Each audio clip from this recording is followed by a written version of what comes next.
भगवते वासुदेवाय। वर्हापीडं नटवरवपु कर्ण्यो कर्णिकारम् बिभ्रद्वासा कनककपिशं वैजयन्तीं च मालाम् रन्ध्राणवेणुरदर्शुदिया पूरयन् गोपवन्दे वृन्दारण्यं स्वपदरमणं प्राविशद गीतकीर्तिः। ब्रजे वसन्तं नवनीतचौरं गोपाङ्गनानां चदुकोलचौरम् अनेकजन्मार्जित पापचौरम् चौराग्रगण्यं पुरुषं नमामि। जय जय जय राधारमण जय जय नवल किशोर जय गोपीचित चोर प्रभो जय जय माखन चोर। बड़ा ही पावन समय है, सच में भाई बड़ा पावन समय है। ये वो पीढ़ी है जिसके सुकृत्य सत्कर्म एक साथ पूंजी बनके उदय हुए हैं।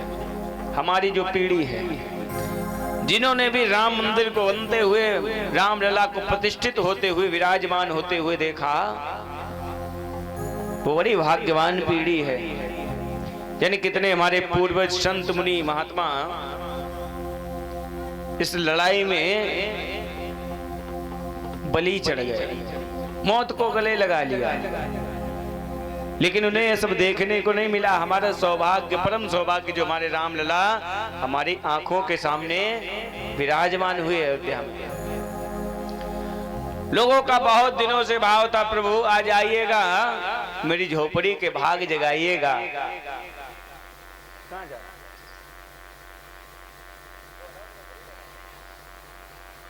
मेरी झोपड़ी के भाग जगाइए, अयोध्या में आइएगा।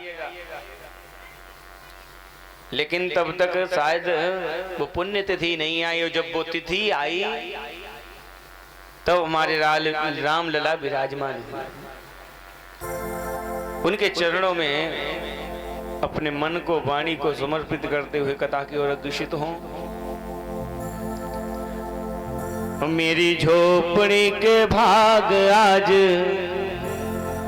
खुल जाएंगे, राम आएंगे। मेरी झोपड़ी के भाग आज खुल जाएंगे, राम आएंगे।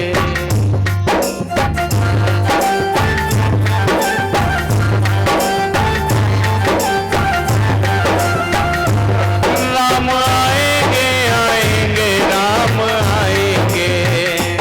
राम आएंगे, आएंगे, राम आएंगे।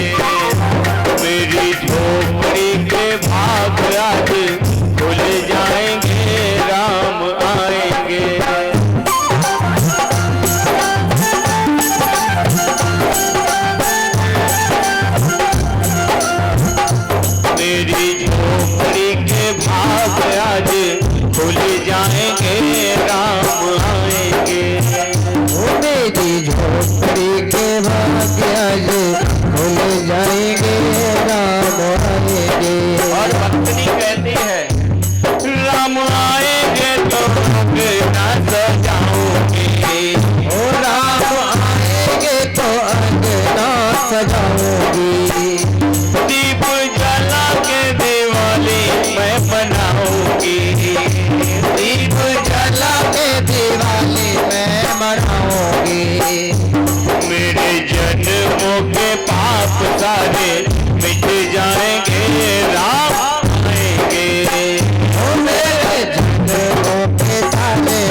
के भाग्य आज भूल जाएंगे, राम आएंगे।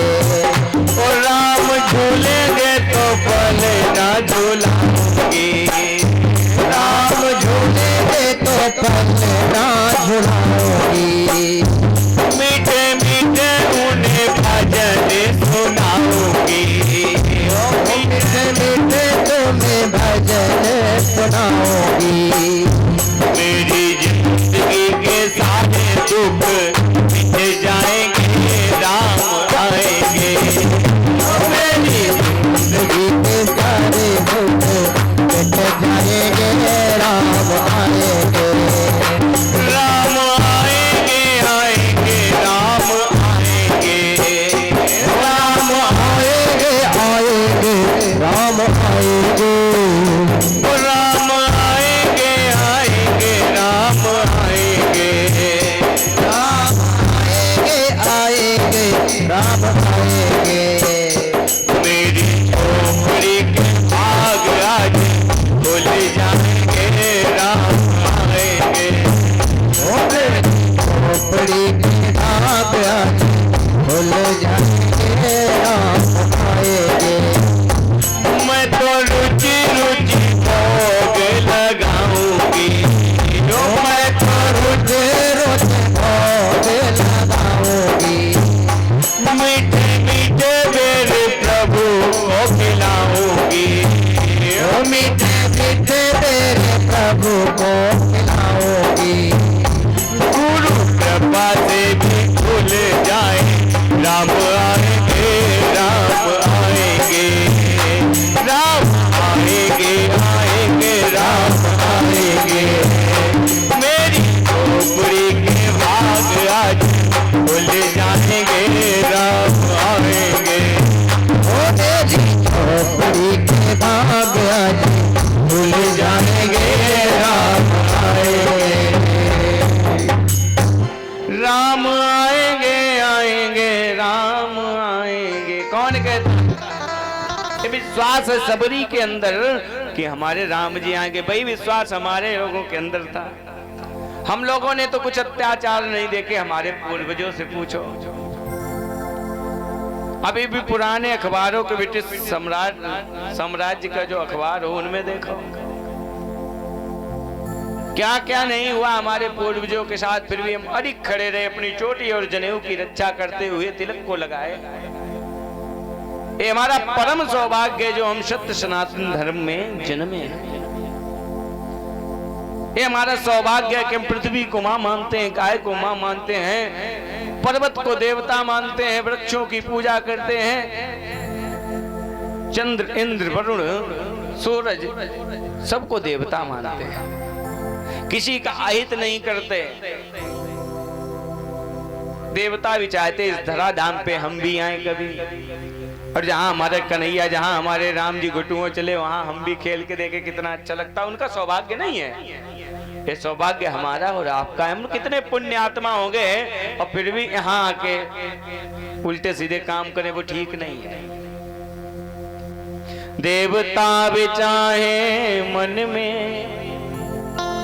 एक बार यहाँ हम आए, देवत्व त्याग वन मानव, प्रभु चरणों में ध्यान लगाए, प्रभु चरणों में ध्यान लगाए। हम कैसे हैं? हरि को भी नाच नचाए। गोपियों ने नचाया ना, है प्रेम भी हमसे हारा और हम इस मिट्टी में खेले, है जीवन धन्य हमारा। हमारे संतों के साथ कुछ गलत हो जाए, कोई छोटी मोटी गलती उनसे हो गई या नहीं हुई, उनके ऊपर लांछन लगाया गया, फिर भी हम स्वीकार करते कि गलती हुई तो जेल जाना पड़ेगा। हम लोग विद्रोह नहीं करते, परंतु विधर्मियों के यहाँ कितना भी बड़ा सामने सामने खड़े होकर कुकर्म कर दिया जाए, अब फिर भी लोग उनका पक्ष लेते हैं। हमारे अंदर ये क्षमता है सत्य को स्वीकार करने की। अगर सत्य है तो जेल जाओ प्रभु, हम तुम्हारी रक्षा नहीं कर सकते, भले हमारे कितने करोड़ों फॉलोवर हों, परंतु अगर गलत किया है तो परिणाम भुगतना पड़ेगा।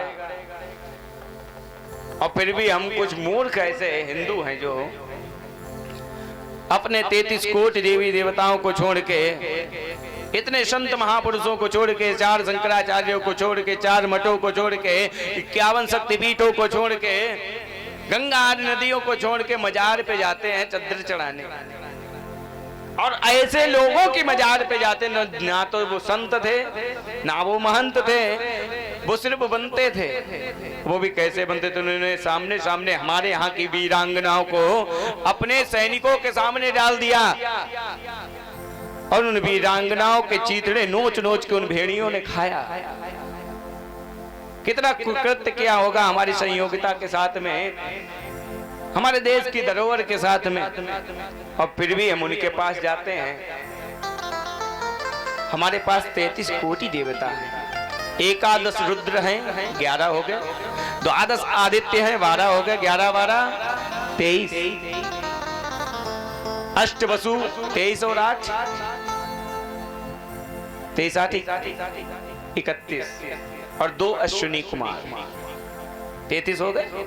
33 प्रकार के देवी देवता, हम कहते 33 प्रकार नहीं, 33 करोड़ देवी देवता है हमारे पास में। और फिर भी हम लोग किस किस को पूजते हैं।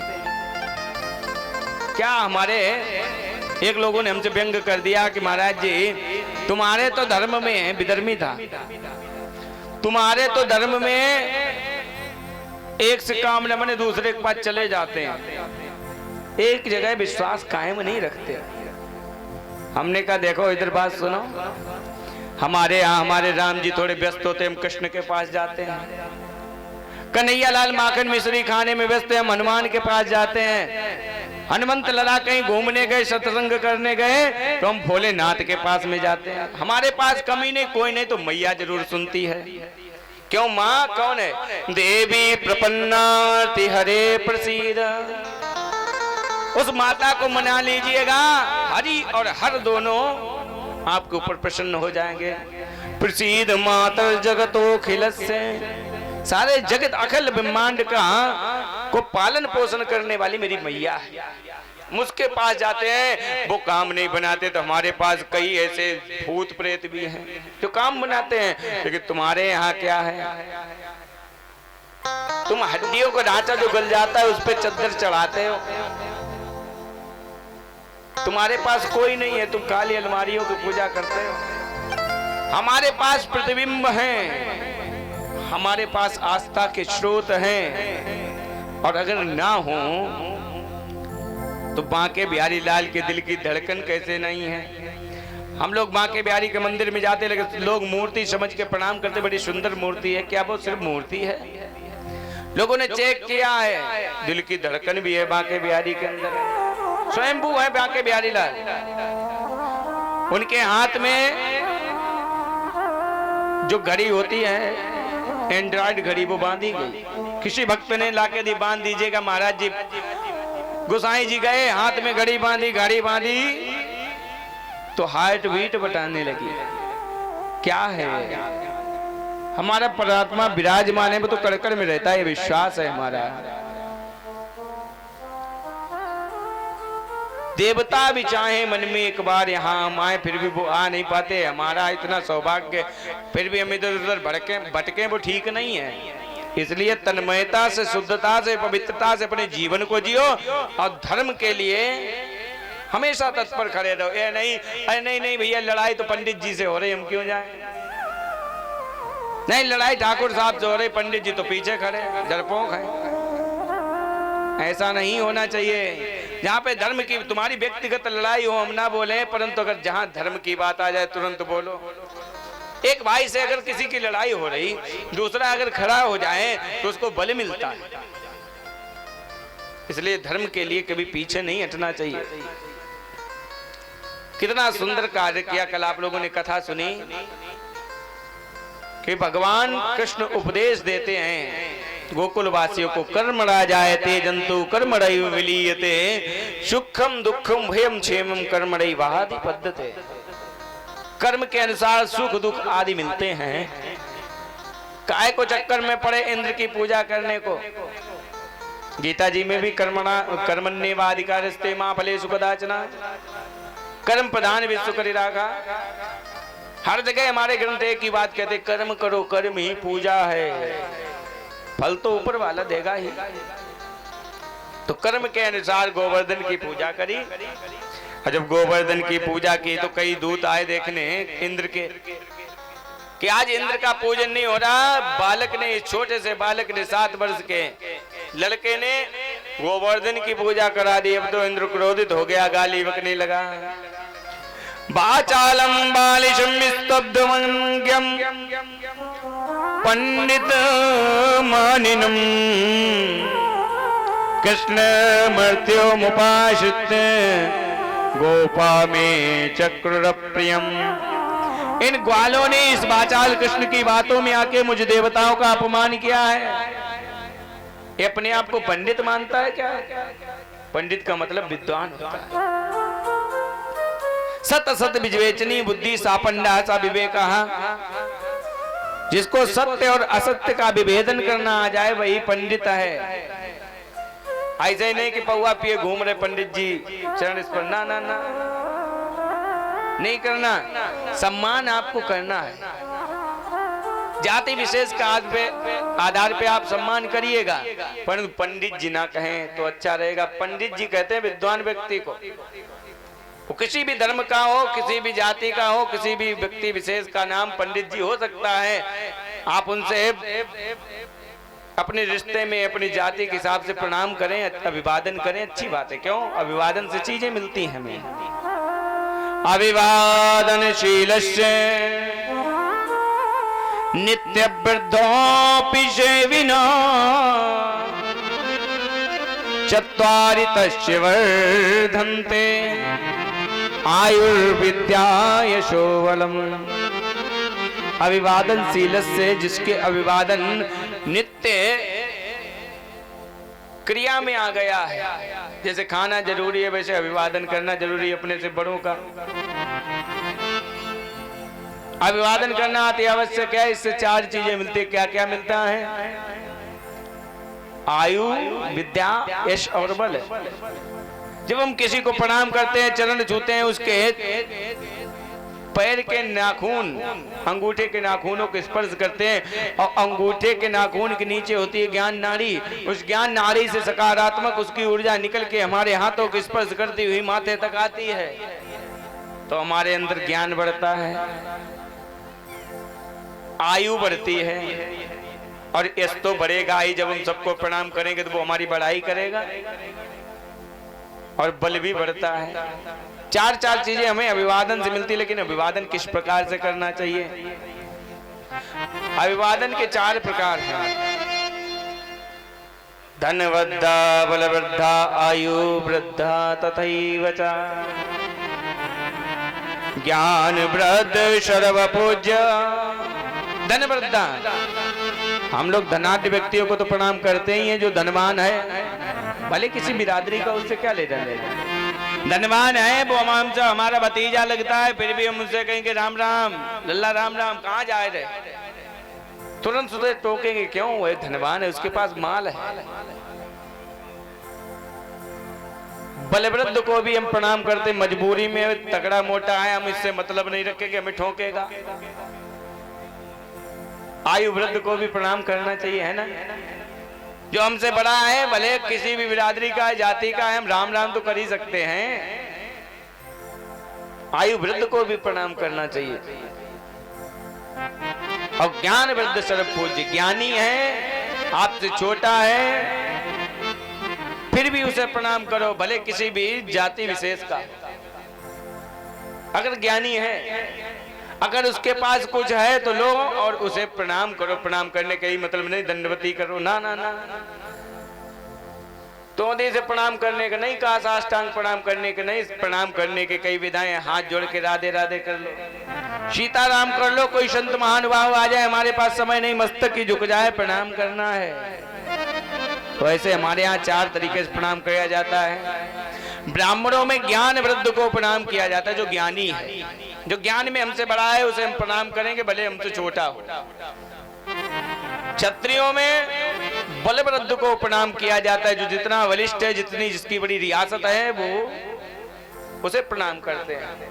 ये मतलब नहीं कि वो सोमवंशी है, चौहान है, इससे कोई मतलब नहीं है। मतलब है जो बलिष्ठ है उसको हम प्रणाम करते हैं मजबूरी में। तीसरा, वैश्यों में धनवृद्ध को प्रणाम किया जाता है, जो जितना बड़ा धनाढ्य वो उतना ही बड़ा बनिया है। अग्रवाल भी लोग अपनी बेटियों का विवाह गुप्ता लोगों के साथ कर देते हैं, अगर धनाढ्य हो तो, है कि नहीं? और चतुर्थ वर्ण के लोगों में आयु वृद्ध को प्रणाम करते हैं, जो आयु में बड़ा हो उसको तो विदा है प्रणाम करने की। लेकिन यहाँ इंद्र प्रणाम करना कुछ नहीं जानता, सीधे सीधे गाली बकने लगा, बाचालम बहुत बोलता है। इन पागलों ने उस कृष्ण के कहने पे मेरी पूजा रोक के गोवर्धन की पूजा कराई। अभी रुको। गोप्या गोप्या सीतार्ता गोविंदम शरणम ययु। मैं इन सबको इतना परेशान कर दूंगा कि ये परेशान होकर खुद कृष्ण से मदद मांगने जाएंगे। देखे कृष्ण क्या करता है। गरम सांवर्तकम मेघम, सांवर्तक मेघों को आदेश दे दिया, जाओ 7 समुद्रों से इतना जल उठा उठा के ब्रज में बरसाओ कि सारा ब्रज बह जाए। फिर मैं देखता हूं वित्तासुर विजयी जयवराज अब फंस गया कृष्ण के चंगुल में।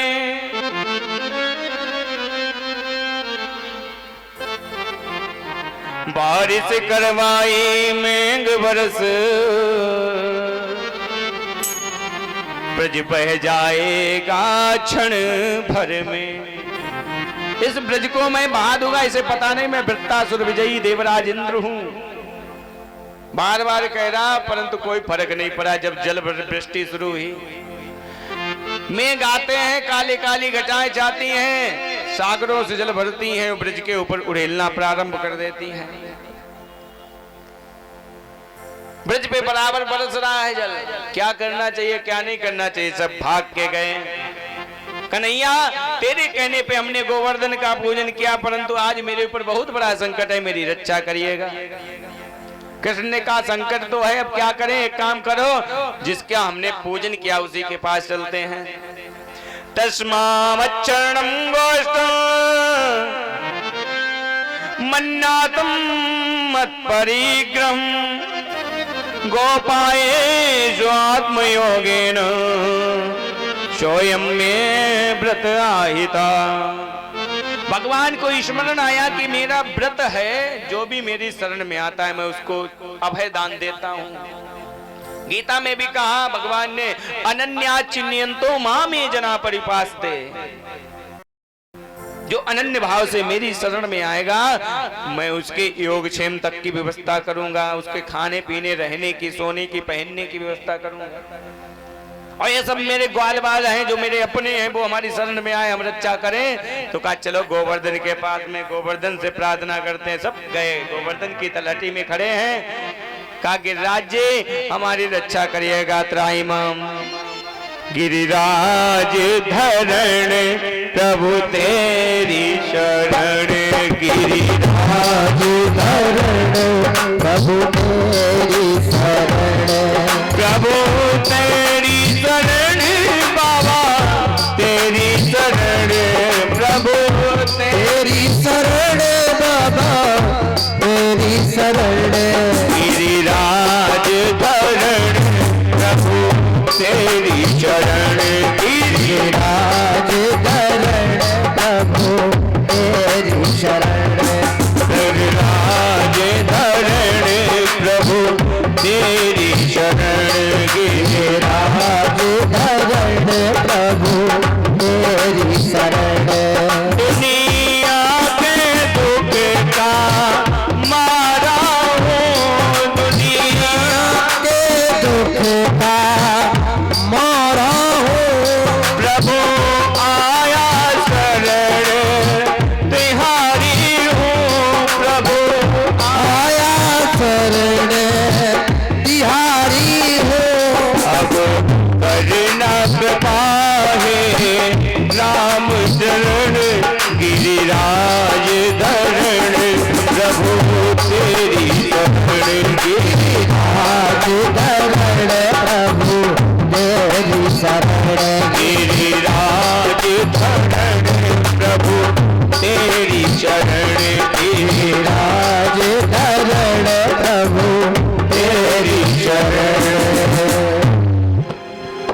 प्रार्थना कर रहे गिरिराज जी भगवान से। कन्हैया ने कहा देखो ग्वाल वालों, हमारे कान में कह रहे गिरिराज जी, क्या कह रहे हैं, कहा कि एक काम करो, भोग तो हमारा खूब लगाया तुम लोगों ने, अब रक्षा भी हम ही करेंगे, तो तुम सब लोग हमको उठाओ, हमें छाता बना लो, हमारे नीचे आ जाओ, हम इस जल से, इस बारिश से तुम्हारी रक्षा करेंगे। लोगों ने कहा बाबरा हो गया है कन्हैया, इस 7 कोस का गोवर्धन इनको उठाएगा कौन, कैसे उठा सकते हो? कन्हैया ने कहा कि तुम्हें नहीं पता, जिस देवता ने पूजा करवाई है, जिस देवता की हमने पूजा की है, क्या वो हल्के नहीं हो सकते हमारे लिए? उठ जाएंगे, कोई दिक्कत नहीं, तुम लोग थोड़ा थोड़ा बल लगाओ, हम भी साथ में हैं। कृष्ण के बल से सभी ने बल लगाया, जैसे ही गोवर्धन को उठाने का प्रयास किया तो क्या हुआ, एक त्वैतकेन हस्तेन कृत्वा गोवर्धन चलो दधार लीलया कृष्ण चत्राकमिव बालकाः। एक त्वैतकेन हस्तेन, भागवत जी कहती हैं एक हाथ में गोवर्धन जी को धारण किया, परंतु ब्रज रसिक कहते हैं कि कनिष्ठिका उंगली पे धारण किया, एक अन्य उंगली पे, छोटी वाली पे। एक त्वैतकेन हस्तेन कृत्वा गोवर्धनाचलम, इस तरह से गोवर्धन को उठा लिया जैसे हुए कोई छाता हो। जैसे छोटे छोटे बालक बारिशों में जाते हैं खेतों में, और एक घास उगती है, एक पौधा उगता है जिसका नाम होता है, आजकल लोग मशरूम भी कहते हैं, कुकुरमुत्ता भी कहते हैं, तो उसको उठा के इसे धारण कर लेते हैं, तो बड़े बढ़िया भैया छाता है। उसी तरीके से कृष्ण ने अपने एक हाथ पे पूरे गोवर्धन को धारण किया। दधार लीलया कृष्ण, खेल खेल में गोवर्धन को उठा लिया कन्हैया ने। अब तो सब आराम से नीचे रहने लगे। एक दिन नहीं, 2 दिन नहीं, 3 दिन नहीं, 4 दिन नहीं, बराबर 7 दिन तक जलवृष्टि हो रही है। सांबर तक मेघ जाते हैं, समुद्र से जल लाते हैं और आके उड़ेल देते हैं, फिर लाते फिर उड़ेल देते, फिर लाते फिर उड़ेल देते हैं। सब बराबर वही प्रक्रिया चल रही। इतने में बीच में क्या हुआ, सप्तहाने वाला कामः द्विविधारिणु ततो नो जायते शंका ब्रजनाथ तवात्मजे। सभी ग्वाल वाल इकट्ठे होके गए नंद बाबा के पास में। नंद बाबा आराम से एक शिला पे बैठे हैं, ऊपर से गोवर्धन उठाए कन्हैया लाल एक शिला पे खड़े हैं। सब ग्वाल वाल इकट्ठे हैं, गौ बछड़े इकट्ठे हैं, सब साथ में रहते हैं। गोपी ग्वाल वहीं रोटी बनाते हैं, खाते हैं, खूब बढ़िया चल रहा, कोई गृहस्थी में कमी नहीं है, खूब दूध होता ही है। सब गए ब्रजनाथ के पास में, हे नंद बाबा एक बात करिएगा, हमें थोड़ी शंका हो रही है तुम्हारे लल्ला पे, ये तुम्हारा बालक नहीं हो सकता है। नंद बाबा ने कहा कैसी बात करते हो, हमारा बालक नहीं हो सकता, फिर किसका है? देखो नंद बाबा, हम जानते हैं कि आपके वंश में एक से एक महारथी हुए, एक से एक मल्ल हुए, कुश्ती लड़ने में निपुण हुए, आप भी बड़ी बढ़िया पहलवानी करते रहे, परंतु आपका जो बालक है ये जरूर कोई देवता है। इतना 7 कोस का पर्वत एक झटके में उठाया, 4 दिन हो गए बराबर। हम लोगों ने कहा कि लल्ला एक काम कर, हाथ नीचे कर ले, हम लाठी डंडे लगा के साध लेंगे। कृष्ण ने कहा नहीं नहीं नहीं, हम नहीं हटा सकते, तुम लोग दब जाओगे। हमने जबरदस्ती की तो कृष्ण ने थोड़ा हाथ नीचे किया, और जैसे कन्हैया ने हाथ नीचे किया तो मेरे लाठी डंडे सब टूट गए। हमने कहा बचाओ संभालो, और कृष्ण ने फिर संभाल लिया। इसका मतलब क्या है? आप हमें बताइएगा, आपका लल्ला है या कहीं से चुरा के लाए थे? नंद बाबा कहते हैं तो दोहरी मुसीबत है, हमें समझ में नहीं आता, इन्हें बताएं क्या? बालक तो मेरा ही, परंतु बलवान बहुत है। और बलवान क्यों है?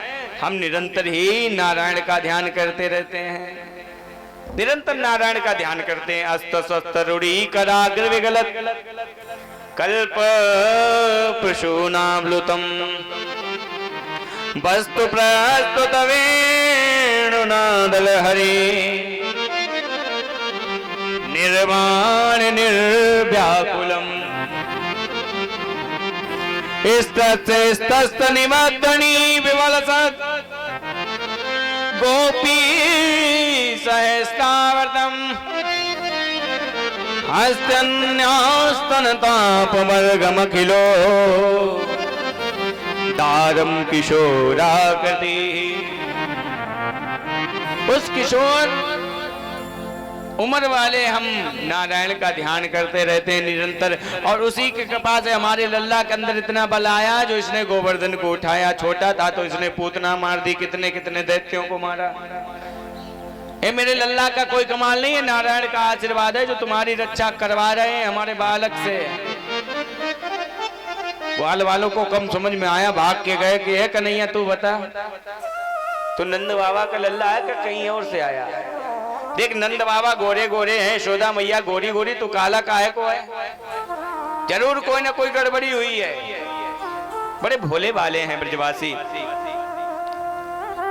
कन्हैया कहने लगे कि तुम्हें नहीं पता ना, हमारे देवता ने हमारे कान में एक मंत्र दिया है। उस मंत्र का प्रभाव क्या है, मैं जिसको देखते ही उस मंत्र का जाप करता हूं, तुरंत ही उसकी आदि शक्ति मेरे अंदर आ जाती है। अब तो मनसुआ कहने लगा, ओहो इतने दिन तक तभी हम कहे 4 दिन हो गए, हम कमजोर क्यों पड़ रहे? तुम अभी तक माखन चुराते थे, कभी गोपियों के चीर चुराते थे, कभी कुछ चुराते थे, अब तुमने शक्तियां भी चुराना प्रारंभ कर दी। बहुत गलत बात है, कन्हैया वापस करो। कन्हैया कहते हैं कुछ माखन को बल बढ़ो, कुछ गोपन करी सहाय, श्री राधे जू की कृपा से मैंने गोवर्धन लियो उठाए। ये तो राधा रानी के चरणों का प्रताप है, तुम देख नहीं रहे वो सामने खड़ी, और उन्हें हम देखते रहते हैं, उनके चरणों का निरंतर ध्यान करते रहते हैं। उस राधा रानी के चरणों के प्रताप से ही मैंने पूरे गोवर्धन को उठा रखा है। अब ग्वाल वालों को कुछ समझ में आया, इसका मतलब कन्हैया साधारण बालक है, इसके अंदर कोई शक्ति नहीं, ये चुरा लेता है। बड़े भोले वाले तुरंत समझ जाते हैं। धीरे धीरे 7 दिन पूरे हो गए। इंद्र ने सोचा कि चलो देख के आते हैं ब्रज में। ब्रज में जैसे झांक के देखा कि धूल उड़ रही है, मालूम होता है कोई बारिश ही नहीं हुई, और अगर बारिश नहीं हुई तो जल गया कहां सब। दिमाग खराब हो गया इंद्र का, अब करें तो करें क्या? सोचा, तुरंत जान गया, नेत्र बंद किए, अच्छा ये तो वही कृष्ण है जो कभी मथुरा में कारागृह में जन्म लिया था। इसकी स्तुति करने हम भी गए थे। हम बार बार कहते थे सत्य व्रतम सत्य परम त्रिसत्यम, सत्यस्य योनिम नियतम च सत्य, और सत्य से सत्यमृत सत्य नेत्रम, सत्यात्मकम ताम शरणम प्रपन्नः। हमने 9 बार सत्य सत्य कह के इसको प्रार्थना की, इसकी स्तुति करी। ये वही कृष्ण है और हम इसको ग्वाला समझ रहे थे। अरे बहुत बड़ी गलती हो गई। ए जल्दी करो, एक काम करो, जल बरसाना बंद किया जाए। अपने अपने सब घर को जाओ, बादलों को भेज दिया। अब इंद्र मौके में है, कन्हैया कहाँ अकेला मिले ता इसके पैर पकड़ लूं, नहीं क्षमा नहीं करेगा। अब ग्वाल वालों को भगवान का जल वृष्टि बंद हो गई, अब नीचे रखेंगे, तुम लोग बाहर निकलो। सब ग्वाल वालों को बाहर निकाला। भगवान ने जैसे उठाया था वैसे ही रखा। भगवान पीतम शैलम स्वास्थाने पूर्ववत प्रभु, पश्यताम सर्वभूतानां स्थियामशलीलया। भगवान आपितम शैलम, भगवान ने उस शैल को, उस पर्वत को पूर्ववत प्रभु, जैसे पहले था वैसे ही पश्यताम सर्वभूतानाम स्थियामास, स्थापित कर दिया, रख दिया। जैसे पहले था तैसे ही। अब तो मालूम ही नहीं पड़ता कभी गोवर्धन उठाया गया हो। वैसे ही रखा। भगवान ने कहा अब थोड़ा श्रम हो गया है, मैं एकांत चाहता हूँ, एकांत में बैठूंगा। और एकांत में बैठ के भगवान ने मुरली का निनाद शुरू किया। कई गायों ने आके कृष्ण को घेर लिया है, सब अपने घर को चले गए ग्वाल बाल। और भगवान बांसुरी बजा रहे हैं। बजी का श्याम की बसुरिया, बजी का श्याम की बसुरिया, बसुरिया बसुरिया हाय राम। बजी का श्याम की बसुरिया हाय राम। बजी का श्याम की बसुरिया।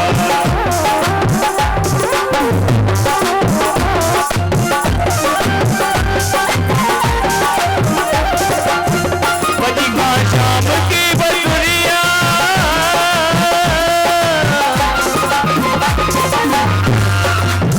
बजी का श्याम की बसुरिया, बसुरिया बसुरिया बजी का श्याम की बसुरिया।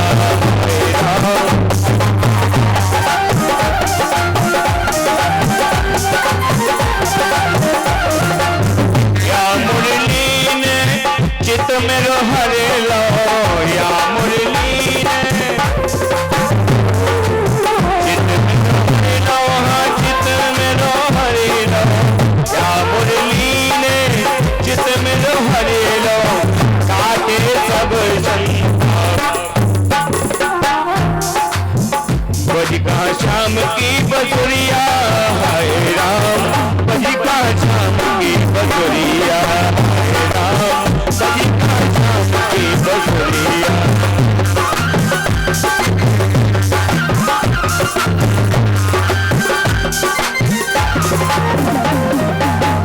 मुरली मनोहर भगवान की। भगवान बांसुरी पे निनाद कर रहे हैं। इंद्र आया। इंद्र हाथ में कई पुष्प लिए है, प्रभु के चरणों में निवेदित किए। निवेदित करके कहता है प्रभु विशुद्धशक्तम तव धाम शांतम तपोमयम दस्तरजस्मस्कम मायामयोऽयं गुणशं प्रभावो विद न विद्यते ते ग्रहणानुबंधा। विशुद्ध सत्यम तब धाम शांतम। मैं जानता हूं प्रभु आप परम सत्य हैं, वही परमात्मा है जो सच्चिदानंद ब्रह्म है। मैं आपको पहचान नहीं पाया, हमें क्षमा करिएगा। और फिर आपके माया को, आपके गुणों को ब्रह्मादिक नहीं, देवता नहीं जान पाते। ब्रह्मा जी हम तो खल हैं, हम तो मूर्ख हैं, प्रभु हमें क्षमा करिएगा। भगवान कुछ नहीं बोले, कोई बात नहीं, अब हुआ है सुहा है। एक काम करो इंद्र, तुमने कुछ नहीं किया, मैंने तुम्हारे ऊपर अनुग्रह किया तब तुमने ये सब किया, परंतु अभिमान भूल जाओ। क्योंकि जहां पे अभिमान रहता है वहां पे मैं कृपा नहीं करता हूं। जहां मैं था ता हरि नहीं, और जहां हरि है मैं नाय। प्रेम गली अति शाकरी, जहां में दया न क्षमाए। जहां अभिमान आ जाता है वहां मैं नहीं रहता। इसीलिए अभिमान मत करना। तुम्हें अपने पद का अभिमान हो गया था, अब तुम्हारा अभिमान दूर हो गया। मैं अपनों का अभिमान नहीं रखता। संतों की और भगवान की प्रवृत्ति में कोई ज्यादा बड़ा अंतर नहीं है। संत भी अपने शिष्य को इतना प्रताड़ित करते हैं, इतना कष्ट देते हैं कि वह बड़ा सीधा साधा और सज्जन बन जाए, उसकी जितनी कमियां हैं सब बाहर निकल जाएं। वैसे भगवान अपने भक्त को बार बार दुख देते हैं, बार बार कष्ट देते हैं, ताकि तुम सतमार्ग पे चलो, अच्छा कर्म करो।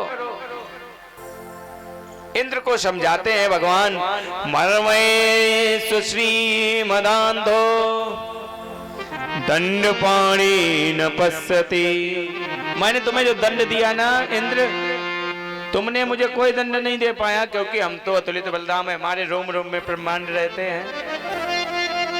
तुमने हमें कोई दंड नहीं दे पाया। दंड हमने तुम्हें दिया कि तुम्हारा अभिमान चूर किया है। तम वृष्यामि द्रव्यो यस्य चेचान अनुग्रहम्, और फिर तुम पे अनुग्रह इसलिए किया क्योंकि तुम छोटे हो, तुम हमारे अपने हो। अब जाओ अपने पद का निर्वाह करो जाके। इंद्र कहता है प्रभु हम पद का निर्वाह तो करेंगे, अभिमान नहीं करेंगे, परंतु मेरी एक छोटी सी भेंट है, उसे स्वीकार करिएगा क्या? स्वर्ग से एक सुरभि नाम की गाय को बुलाया। भगवान कहाँ अभिषेक किया सुरभि गाय ने, ऊपर से चारों थनों से जल दुग्ध गिर रहा है। भगवान नीचे बैठे मुरली का निनाद कर रहे। भगवान का पूरा शरीर उस दुग्ध से अभिषेक हुआ है। भगवान भीगे हैं गाय के दूध में, आसपास गायें हैं, बीच में भगवान है। इंद्र ने एक नाम दे दिया, अहम इंद्रो हि देवानाम तो गवा इंद्र तागतः गोविंदीति लोके त्वां गच्छन्ति भुवि मानवा। आज से कन्हैया सबसे ज्यादा तुम्हारा जो नाम लिया जाने वाला है वो गोविंद होगा।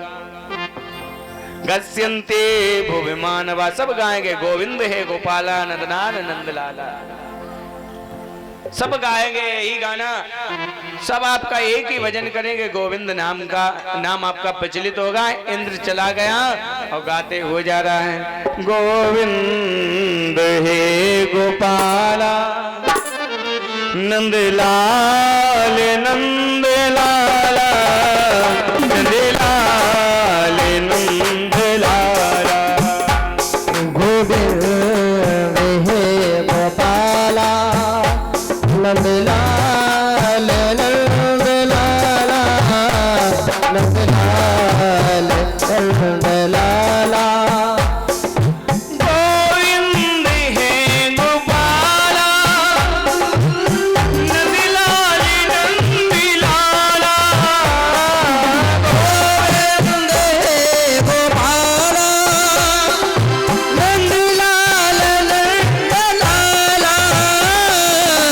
नंदलाल नंदलाला, गोविंद हे गोपाला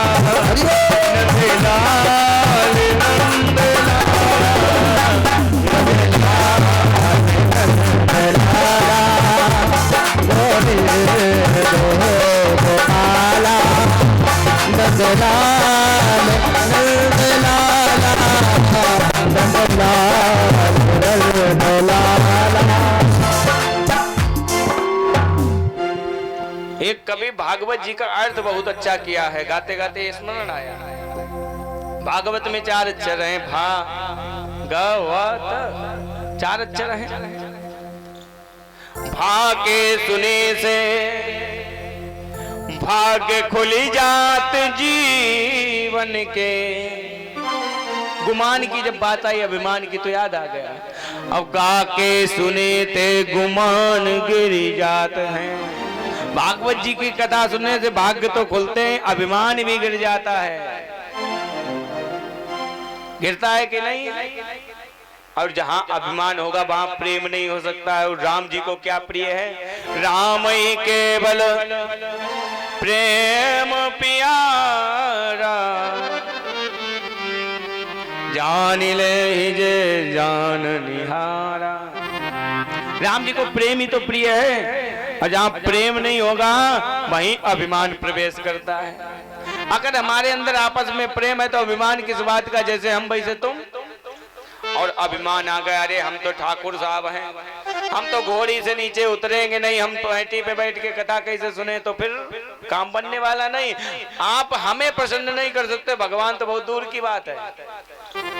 तो भागवत में 4 अक्षर, भागे सुने ते भाग्य खुल जात जीवन के, अब गा के सुने थे गुमान गिर जात हैं। गुमान मतलब अभिमान। बाके सुने से वैकुंठ में निवास होता, वैकुंठ में निवास होगा जिसने एक बार भी भागवत की कथा में बैठ के मन से आधा घंटा भी सुना है। बाके सुने थे वैकुंठ में निवास होत, और ताके सुने से भव सागर तरी जात हैं। भागवत की कथा सुनने वाले को कभी वैतरणी नदी में प्रवेश नहीं करना पड़ता, कभी नरकगामी नहीं होना पड़ता है। लेकिन सुनने से कुछ नहीं होगा, इसका अनुसरण करो, अनुकरण करो। सिर्फ सुनने से कुछ नहीं होगा, इसलिए सत्संग अति आवश्यक है। सत्संग के बिना किसी का कल्याण नहीं होने वाला है। हम कथा सुनने आए, हम सब जानते हैं ध्रुव के पिता का क्या नाम था, ध्रुव की माता क्या नाम था, प्रहलाद कैसे गए, कैसे किसने किसने उनको मारने का प्रयास किया, सब जानते हैं। परंतु तत्व की बात है, हम यहाँ लेने क्या आए हैं? सत्संग बिना कल्याण नहीं, और सत्संग को जानत है मुनि ज्ञानी। संत जानते हैं सत्संग की महिमा को, ज्ञानी जानते हैं सत्संग है क्या। सत्य का संग ही करना सत्संग है, अच्छे लोगों का संग करना ही सत्संग है। सत्संग का मतलब ये नहीं सब धोती कुर्ता पहने घूम रहे, त्रिपुंड रखा जे मोटी चोटी यहाँ तक लटक रही, ना ना ना। आप कोट पैंट भी पहनते हो तब भी आप संत हो सकते हैं। आप नंग धड़ंग रहते हैं, आप संत हो सकते हैं। आपकी वृत्ति साधुता की हो, आप साधु हैं। तो सत्संग बिना कल्याण नहीं, और सत्संग को जानत है मुनि ज्ञानी। और शेर के संग सियार की कीमत, और दूध के संग बिकावे पानी।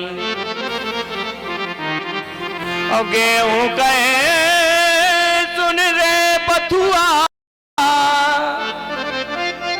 और सत्संग से तो मिलागत पानी।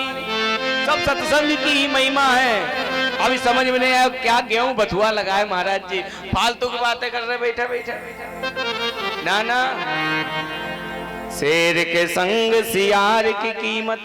यदि हमारी वृत्ति सियार वाली, हम डरपोक लोग हैं, डरपोक है ना, तो हमें संग हमेशा मजबूत व्यक्ति का करना चाहिए, जिसकी ठसक हो समाज में, जो बलिष्ठ है, जिसके पास धन है। तो ऐसे का संग करो, तुम्हारी भी गिनती बड़ों में होने लगेगी। कोई तुमसे मुंह तोड़ के बात नहीं करेगा, सब ऐसे ही करके बात करेंगे। तो अगर हम सियार है तो शेर का संग करें। अब हैं तो शेर, सियारों के बीच में रहते तो कभी कभी कुत्ते भी झपट्टा मार देंगे। अपने आप को पहचानने की कोशिश करो, बात समझना। दूध के संग बिकावे पानी। पानी का क्या मूल्य है? हमारे यहाँ तो नलों में इतना निकलता वाटर लेवल यहाँ का तो बहुत ही बढ़िया है। हमारे यहाँ तब भी हैंड पंप कभी कभी हंटिंग कर जाता। तुम्हारे यहाँ बढ़िया है, पानी का कोई मूल्य है? अभी हम एक बाल्टी पानी लेके आए, फौजी साहब आपको दे के एक काम करो, इसके 20 रुपए दो। तो पंडित जी चूतिया समझते हो का? हम पागल नहीं है, 20 रुपए काहे को दे, हम अभी निकाल लेंगे 2 बाल्टी। लेकिन वही एक बाल्टी दूध, एक बाल्टी पानी 1 ड्रम दूध में डाल दें तो उस पानी का मूल्य कितना हो गया? 50 रुपए तो हो गई। हमारे यहाँ तो 60-70 में बिकता है। अब उसका मूल्य हमने तुरंत 50 रुपए आकलन किया, क्यों? उसने दूध की संगत कर ली है, उसका मूल्य बढ़ गया। और अगर हम दूध है 1 ड्रम पानी रखा, 1 लीटर दूध उसमें डाल दिया, कोई पानी भी नहीं पिएगा। क्या डबलीला कर दिया, इसको फैलाओ, दोबारा धो निर्मय से और फिर भरो, तब हम पिएंगे, है कि नहीं? तो अगर हम दूध हैं, अगर हम अच्छे व्यक्ति हैं, तो ऐसे लोगों की संगत ना करें जो बारात गए पीने वालों के साथ में वहां से मार खा के आए, खपड़ी फटी पड़ी है। ना ना ना, संग करो, हमेशा अच्छा करो। पानी है तो दूध का संगत करें। और गेहूं कहे सुन रे बथुआ, गेहूं कुछ नहीं कह रहा है, बात समझाने की बात है। बथुआ को कोई अलग से बोता है भैया? नहीं बोता ना। आलू में जन्मा, गेहूं में जन्मा, साथ में खाद लग गई, साथ में पानी लग गया, बड़ा हो गया। गेहूं ज्यादा से ज्यादा 25 रुपए या 35 में जाता होगा, बस इससे ज्यादा नहीं जा पाएगा। आलू फ्री में पड़ा है, फेंको। जानवर खाएंगे, परंतु बथुआ की एक गड्डी 25 रुपए की मिलती है।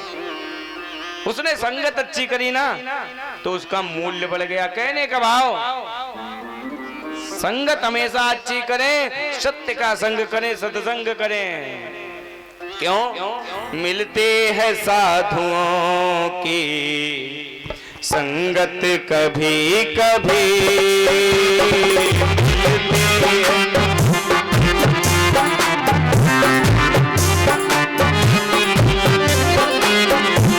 मिलती है साधुओं की संगत कभी कभी, मिलती है साधुओं की संगत कभी कभी, रोज नहीं मिलती। भाग्योदयन बहुजन्म समर्जितेन सत्संग चलमतम लभते पुरुषो यदावति। सत्संग तब मिलता है जब जन्म जन्मांतर के भाग्योदय होते हैं। लेकिन फिर चढ़ते हैं मन में राम की, चढ़ती है सीता राम की संगत कभी कभी, सीता राम की संगत कभी कभी, मिलती है साधुओं की संगत कभी कभी,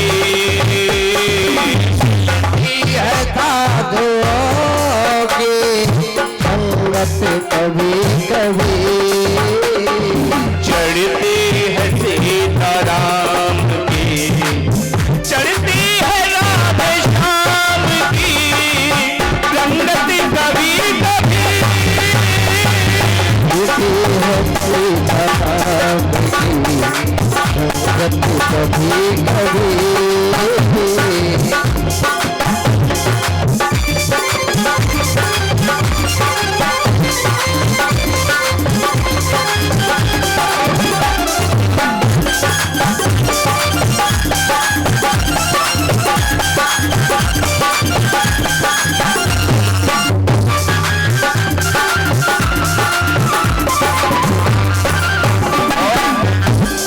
ये नहीं कभी सत्संग किया, ये नहीं कि अभी सत्संग किया और सत्संग करके तुरंत ही जाके सत्ते में बैठ गए। ना ना, बंदे को रहना चाहिए बुराइयों से दूर, बंदे को रहना चाहिए बुराइयों से दूर, बंदे को रहना चाहिए बुराइयों से दूर। क्यों? ले डूबती है पल में, ले डूबती है पल में वो संकट कभी कभी, है साधुओं की संगत कभी कभी, चढ़ती है सीता राम की रंगत कभी कभी, चढ़ती है सीता राम की संगत कभी कभी। संत भगवान की। और जब हम संत प्रवृत्ति को हो जाएंगे, ज्यादा सत्संग करेंगे तो फिर हम क्या करेंगे? तितिक्षवा कारुणिका सुहृदा, हमारे अंदर तितिक्षा नहीं रहेगी, हम करुणामय हो जाएंगे, सुहृदय हो जाएंगे, किसी का दुख हमें बर्दाश्त नहीं होगा। और अजात शत्रुवा, ये गुण है संत के, हमारा कोई शत्रु नहीं होगा, कोई मित्र नहीं होगा। किसी ने माला डाल दी तो अच्छा है, और किसी ने थप्पड़ मार दिया तो भी सीता ही राम। तो इसलिए संगत अच्छी करें, हमारे विचार भी अच्छे होने वाले हैं। और जब हम संगत अच्छी करेंगे तो निरंतर एक ही बात कहेंगे, आओ श्याम जी, आओ श्याम जी, आओ श्याम जी, कन्हैया नंद लाल जी, मेरे प्राणों से प्यारे गोपाल जी। आओ श्याम जी, कन्हैया नंद लाल जी, मेरे प्राणों से प्यारे गोपाल जी। आओ श्याम जी,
बिहारी मैं हूँ तेरी शरण में। मैं हूँ नाग बिहारी मैं हूँ तेरी शरण।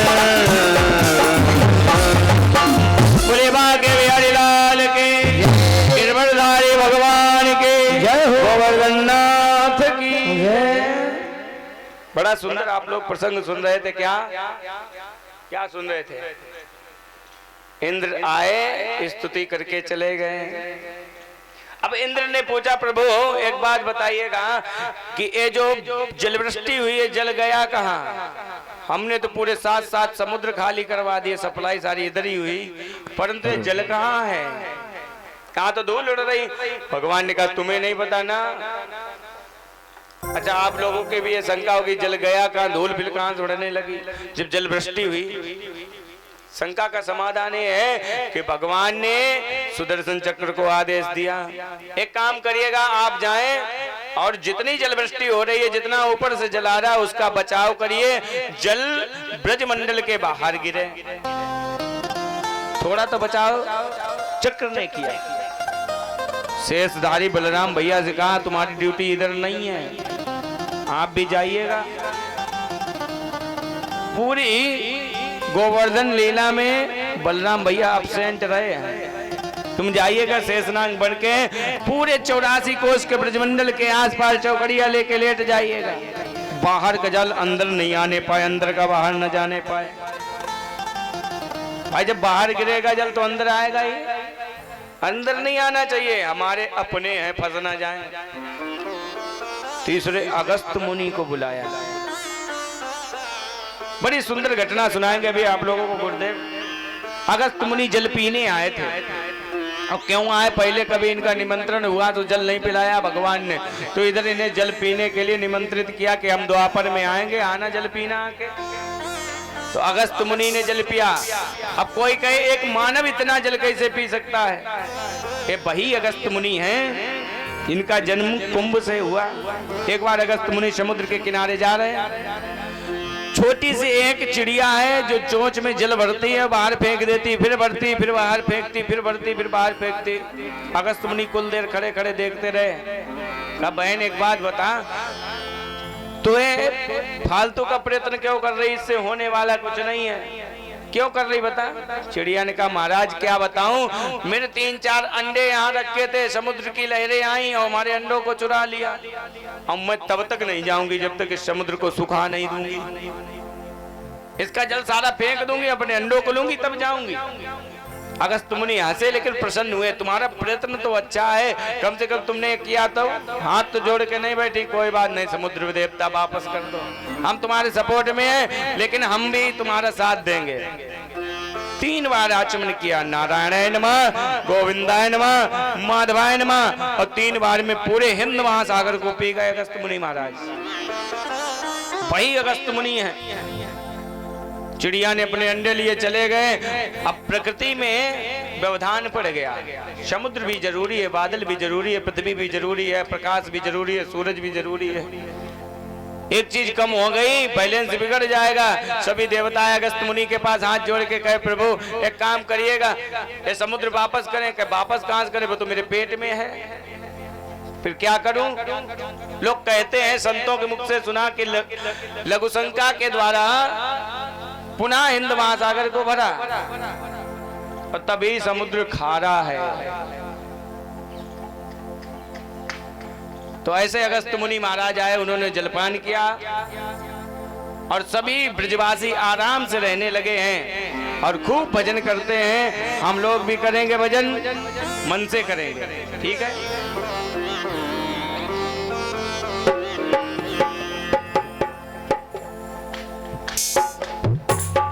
श्री कृष्ण गोविंद हरे मुरारे, हे नाथ नारायण वासुदेव। श्री कृष्ण गोविंद हरे मुरारे, हे नाथ नारायण वासुदेवा। हे नाथ नारायण वासुदेवा, हे नाथ नारायण वासुदेवा। हे नाथ नारायण वासुदेवा, नाथ नारायण वासुदेवा। श्री कृष्ण गोविंद हरे मुरारी हे नाथ नारायण वासुदेवा। श्री कृष्ण गोविंद हरे मुरारी हे नाथ नारायण वासुदेवा।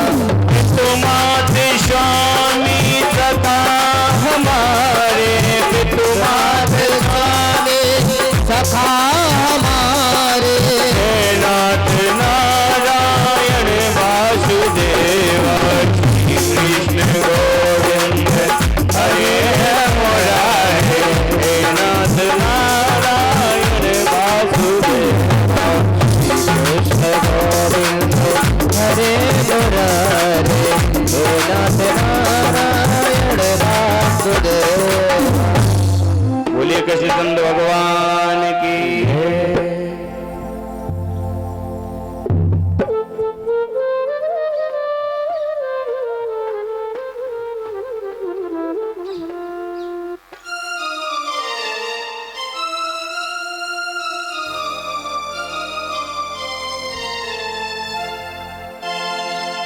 रे मनवा रे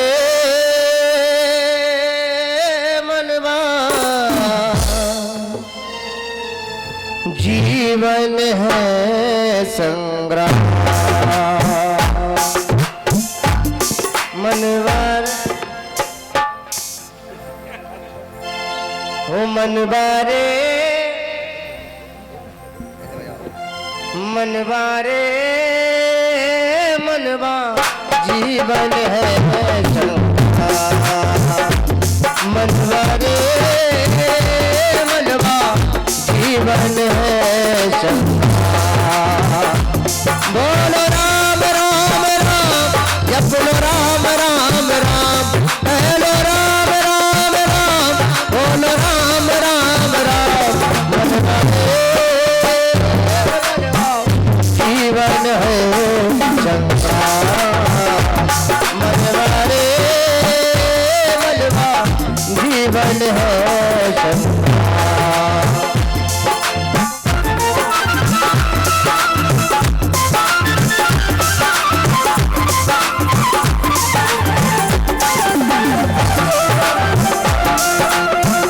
लोक यही पर लोक यही है यही धरा और जो यही धरा और जो। लोक यही पर लोक यही है यही धरा और जो यही धरा और जो। यही सनातन नारायण है यही पुराण